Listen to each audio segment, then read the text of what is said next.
Chapter 7.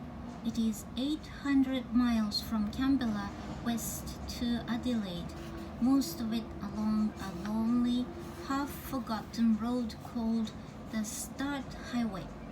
The highway was named for Captain Charles Sturt, who explored the region in a series of expeditions between 1828 and 1845.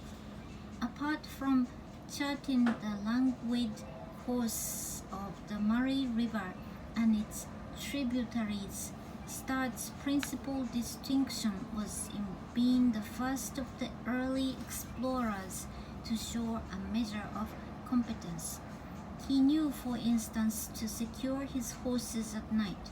This might seem a self-evident requirement for anyone hundreds of miles into a desolate void, but it was a skill indifferently applied before him.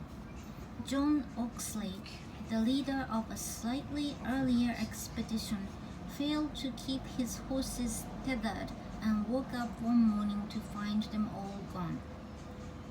He and his men spent 5 days, mostly on foot, rounding them all up. Soon after, the horses wandered off again.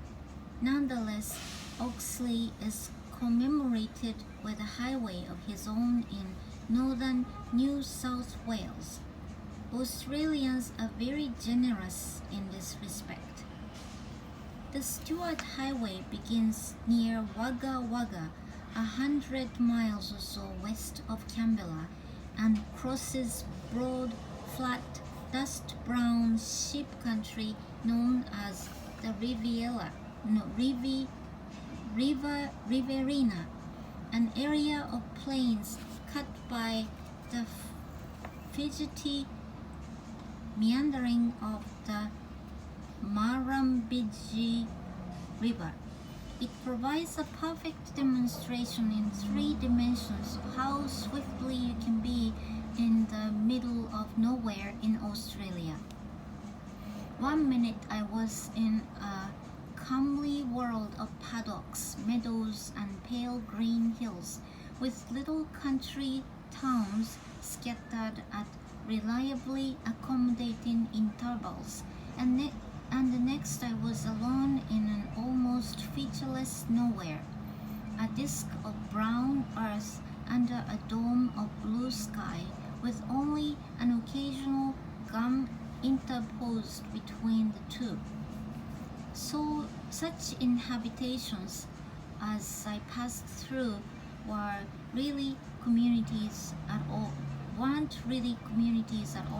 but just a couple of houses and a gas station, occasionally a pub, and eventually even they all but ceased. Between Narrandera, the last outpost of civilization, and Balranald, the next, lay 200 miles of highway without a town or hamlet on it. Every hour or so I would pass a lonely roadhouse, a gas station with an attached cafe of the sort known in the happy vernacular of Australia as a chew and spew, and occasionally an earthen truck bumping off to a distant, unseen sheep station. Otherwise nothing. As if to emphasize the isolation, all the area radio stations began to abandon me. One by one their signals faltered, and all those smoky voices so integral to Australian airwaves, Vic Damone, Mel Torme, Frank Sinatra, at the mindless height of his doobie-doo phase, faded away as if being drawn by some heavy gravity back into the hole from which they had escaped. Eventually, the radio dial presented only an uninterrupted cat's hiss of static, but for one clear spot near the end of the dial. At first I thought that's all it was, just an empty, clear spot. But then I realized I could hear the faint shiftings and stirring of seated people, and after quite a pause, a voice, calm and reflective, said, Pilchard begins his long run in from short stump. He bowls, and oh, he's out. Yes, he's got him. Long Willie is caught leg before in middle slopes by Grattan. Well, now what do you make of that, Neville? That's definitely one for the books, Bruce.